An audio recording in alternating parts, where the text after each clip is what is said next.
안녕하세요. 부자오빠입니다. 요즘 낸드 플래시 업계에 지각 변동이 일어나려고 하고 있는데 어제자 기사로 이런 제목의 기사가 났습니다.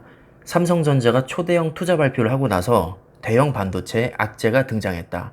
기사 제목만 보면 굉장히 큰일이 난 것 같은데 사실 이게 좀 애매한 면이 있습니다. 어떻게 보면 오히려 호재라고 인식을 할 수도 있고요. 또 어떻게 보면 악재라고 인식을 할 수 있습니다. 아무래도 기사 제목 자체가 악재라고 어느 정도 인식을 하고 거기에 초점을 맞춰서 쓰여지다 보니까 제가 아까 영상을 다룰 때도 좀 악재 위주로 말씀을 드렸었거든요. 근데 댓글 반응을 보니까 오히려 경쟁 업체 수가 줄면 가격 협상에도 도움이 되고 꼭 악재라고 볼 수는 없는 거 아니냐, 이런 의견도 있었고요. 경쟁 감소로 인한 호재가 될 수 있다, 또 이런 주장도 있었고, 나쁜 뉴스가 아니다, 이건 자연스러운 현상이고 합병을 하든 안 하든 삼성전자 기술력이면 걱정할 게 전혀 없다, 이렇게 다양한 의견이 있었습니다. 이게 보는 관점에 따라서 충분히 달라질 수 있는 문제이기 때문에 제가 아까는 악재라고 가정하고 어느 정도 영상을 찍었다면 이번에는 이게 오히려 삼성전자에게 호재가 될 수 있는 이유에 대해서 한 번쯤 말씀을 드려볼까 합니다. 자, 일단 D램을 보면 어느 정도 유추를 할 수 있는데요. 지금 D램 시장을 보면 삼성전자, SK 하이닉스, 마이크론 이 3사가 과점체제입니다. 자그마치 이 3사 점유율 합치면 94.1%나 되는데요. 왜냐하면 이미 한 13년 전쯤에 정말 어마어마한 그 치킨 게임으로 인해서 좀 어중간한 기업들은 다 나가 떨어지고 지금의 3사 체제로 정리가 됐기 때문입니다. 한참 치킨 게임이 벌어졌을 때는 삼성전자조차도 적자에 시달렸던 적이 있습니다. 물론 나중에는 흑자로 전환하긴 했지만 유일하게 삼성전자만 흑자를 기록했었고, SK하이닉스를 비롯한 모든 D램 업체들이 다 심각한 적자에 시달렸었습니다. 그때 당시에 독일의 키몬다 완전히 파산했었고, 일본의 엘피다가 마이크론에게 흡수되었습니다. 즉 경쟁 업체는 적을수록 좋다는 겁니다. 업체가 한 3, 4개 정도밖에 안 되면 잠재적인 출혈 경쟁 가능성이 매우 낮아지기 때문에 리스크가 거의 없다고 할 수 있겠죠. 낸드가 호재일 수 있는 이유는 바로 여기에 있습니다. 지금 낸드 플래시는 D램에 비해서 상대적으로 경쟁자가 너무 많습니다. 마치 13년 전으로 되돌아가서 치킨 게임이 벌어질 가능성도 충분히 있다고 봅니다. 자, 하지만 최근 트렌드를 보면 SK하이닉스가 인텔 낸드 사업부 인수했죠. 그러면서 경쟁 업체가 자연스럽게 하나가 줄어들었습니다.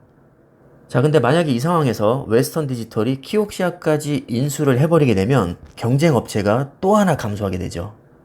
그럼 낸드 시장은 어떻게 되냐면요. 삼성전자, 웨스턴 디지털과 키옥시아 연합, 그리고 SK하이닉스와 인텔 연합, 마이크론, 이렇게 4사 97% 과점 체제가 됩니다. 만약에 진짜 인수가 확정이 된다면 삼성전자를 위협할 수 있다는 면에서는 악재가 될 수 있지만 치킨 게임 발생 가능성을 낮추고 소수 과점 체제로 재편되면서 장기적으로 봤을 때는 오히려 반도체 업황에 호재가 될 수도 있습니다. 그래서 아까 댓글에서 언급하신 부분은 충분히 일리 있는 주장이고 저도 개인적으로 이렇게 호재로 작용을 했으면 하는 바람이 있습니다. 자, 하지만 그래도 찝찝한 부분은 여전히 남아 있습니다. 인수가 확정되면 키옥시아와 웨스턴 디지털 연합이 점유율 33%로 껑충 뛰어오르게 되기 때문에 삼성전자와 1% 차이밖에 나지 않습니다. 낸드 플래시 시장 점유율을 보시면 웨스턴 디지털이 14.7%, 키옥시아가 18.3%입니다. 둘이 합산하면 33%가 되죠. 근데 삼성전자는 34%란 말이죠. 고작 1%밖에 차이가 안 납니다. 지금 삼성전자는 다른 건 몰라도 메모리 반도체인 D램과 낸드 플래시에서 지구상에는 적수가 없다, 이렇게 최강 이미지로 평가를 받고 있는데 만약에 이 웨스턴 디지털과 키옥시아에게 점유율을 추격당한다면 세계 2위로 이제 떨어지게 됩니다.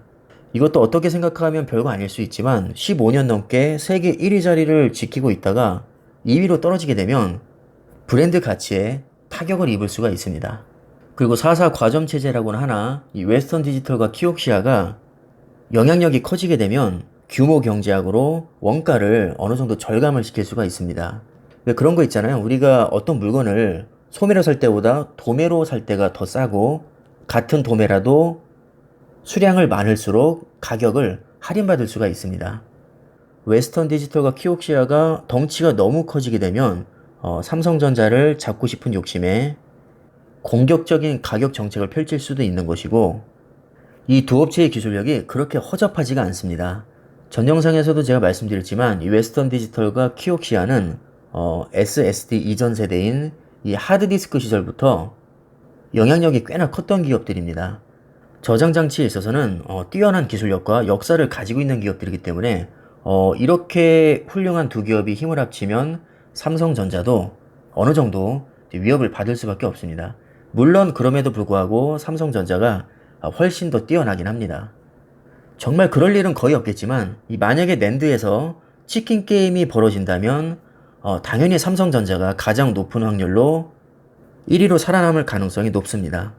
그래서 악재로 보는 견해가 지나친 기우라고 생각할 수 있고요. 충분히 보는 관점에 따라서 호재로 인식이 될 수 있습니다. 제가 전 영상에서 너무 악재 위주로 말씀을 드렸더니 댓글 반응을 보니까 오히려 호재라는 반응도 있으셔서 제가 한 번 더 영상을 만들게 됐습니다. 자, 그럼 투자에 참고하시고요. 너무 크게 걱정은 안 하셔도 될 것 같습니다. 삼성전자가 괜히 삼성전자가 아니니까요. 얘네 둘이 힘을 합쳐도 삼성전자가 발라버릴 가능성이 높습니다. 자, 그럼 오늘 영상은 여기까지 하겠습니다. 감사합니다.